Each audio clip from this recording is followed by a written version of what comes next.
বম্বেকে আমি সারা জীবন একটি শহর বলে জেনে আসলেও সেটি যে একটি সিনেমা হলের নাম সেটি আমি এই খড়গপুরে এসেই জানলাম। খড়গপুরের রেল স্টেশন অনেক বিখ্যাত হওয়ার কারণে এখানে গিরি অর্থাৎ পাহাড় এবং ময়দান অর্থাৎ মাঠ দুটোই রেল স্টেশনের উপরেই পাওয়া যায়। এমনকি খাওয়ার জন্য বিরিয়ানি এখানে দোকানের বদলি স্টেশনেই বিক্রি হয়। আধুনিক ইনফ্রাস্ট্রাকচারের সাথে কিছু অদ্ভুত ইনফ্রাস্ট্রাকচারও আমার মনটা কেড়ে নিল। প্লাস্টার না করে ইটের উপরে রং করলেও যে বাড়ি এত সুন্দর লাগে সেটা আমি এখানে এসেই জানতে পারলাম। এমনকি দেওয়াল তোলার জন্য ইট আলাদা আলাদা করে না নিয়ে গিয়ে একদম ইটের পাইলের উপরেই সিমেন্ট জাম করে কাজটিকে অনেক সরল করা হয়েছে এবং দেওয়ালেও হয়েছে খুব মজবুত। ভবিষ্যতে যদি কখনো জানলা বের করানো হয় তাই জানলার সানসেট আগের থেকেই তৈরি করে মিস্ত্রি তার দূরদর্শিতার পরিচয় দিয়েছে।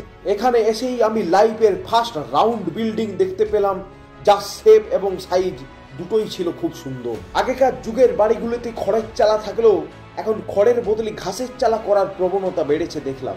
যারা বলেন পশ্চিম বাংলায় ইন্ডাস্ট্রি নেই তাদেরকে বলি খড়গপুরে এরকম বড় বড় স্টিল প্ল্যান্ট রয়েছে এবং যাতে কম্পিটিশন না হয় তাই টাটা এখানে স্টিল প্ল্যান্ট না খুলে হোটেল খোলায় বুদ্ধিমানের কাজ মনে করেছে।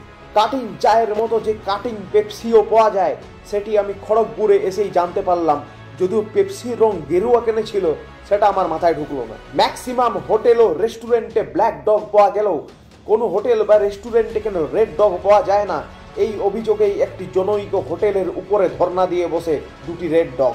গাছপালা লাগিয়ে শহরের সৌন্দর্যায়নের পাশাপাশি গাড়ির উপরেও গাছ লাগিয়ে যে সেগুলিরও সৌন্দর্যায়নের ব্যবস্থা করা হয়েছে সেটি দেখে আমার বেশ ভালো লাগলো। আশেপাশে টহল দিতে দিতে আমি বুঝলাম এখানের মানুষ ইস্ট বেঙ্গল ফুটবল ক্লাবকে অনেক বেশি ভালোবাসে। প্রাণী জগতের উচ্চতর সমাজের অংশ হওয়ার কারণে ছাগল এখানে খালি গায়ে ঘোরে না, জামা পরেই ঘোরে। এই শহরেই আমি এসে বুঝলাম আমাদের এখনকার সময়কালে চেয়ারের গুরুত্ব ঠিক কতটা। একটা জিনিস দেখে আমি প্রচন্ডই অবাক হয়ে গেলাম যে খাওয়ার দাওয়ার এখানে রূপোর বাটিতেই সার্ভ করা হয়। একটি বিশেষ জায়গাতে লেখা ছিল do not you are in here, অর্থাৎ আনরিজার্ভ প্যাসেঞ্জারদেরকে সেখানে ইন অর্থাৎ ঢুকতে বারণ করা হচ্ছিল। দক্ষিণেশ্বরের পর যে খড়গপুর স্কাই ওয়াক তৈরি হয়েছে সেটি দেখে বেশ ভালো লাগলো। এই স্কাই ওয়াক পেরিয়ে আমি পৌঁছালাম খড়গপুর স্টেশনে, যেখানে অমৃত ভারতের কাজ চলছিল। আর অমৃত ভারতের কাজ যে ভারত ইট দিয়েই হবে এটাই তো স্বাভাবিক। স্টেশন বিল্ডিং নির্মাণের পাশাপাশি যে স্টিলের রেলিং গুলিতেও রং করার কাজ শুরু হয়ে গেছে সেটি আমি দেখতে পেলাম। এর মধ্যেই খিদে পেয়ে যাওয়ার কারণে আমি সাবওয়েতে বার্গার খাওয়ার জন্য ঢুকে পড়ি, কিন্তু এখানে সাবওয়ের কোনো কাউন্টার না পেয়ে আমি প্ল্যাটফর্মে পৌঁছে যাই। প্ল্যাটফর্ম নাম্বার 1-এ পৌঁছে আমি সামনের দিকে হাঁটা লাগাতেই হঠাৎ দেখি আমি প্ল্যাটফর্ম নাম্বার 3-এ পৌঁছে গেছি। আদৌ আমি কোন প্ল্যাটফর্মে আছি সেটি বুঝতে না পেরে আমি ওভারব্রিজের নিচে দাঁড়িয়ে পড়ি, যেটি ছিল নো ম্যানস ল্যান্ডে।